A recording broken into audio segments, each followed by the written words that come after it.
I lived in a relatively small town and I had a job in a bakery. My job was to work sort of late shift into the evening and to get things ready for the next day.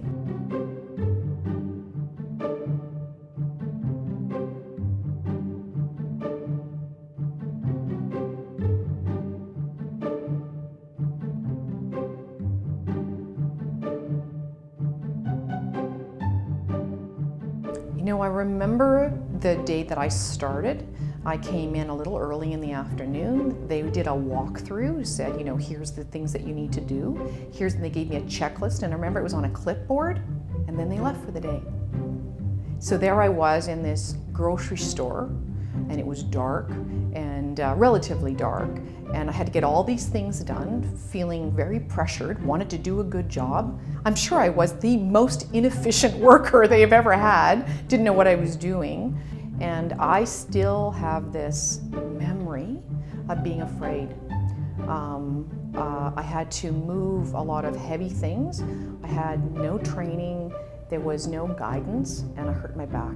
When you have a lot of pressure to earn money, I didn't say anything to anyone, and I regret that now. I told my parents much later after I found another job, which is, you know, what I had to do, but that took a few months to find another job.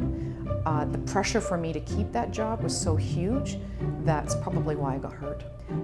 That job didn't last very long, but I still have a sort of this vivid memory of all the things that could have happened, you know, that sort of that potential risk,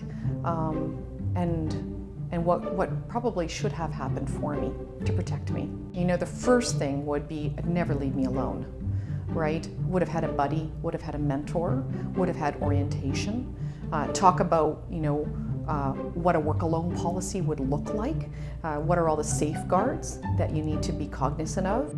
I think it's really empowering that we teach our children and our employees, our nieces and our nephews, that safety is everyone's responsibility. It's the employer's responsibility and it's their responsibility. So if they become more aware, they'll probably help their employer. So I think that really creates that empowerment.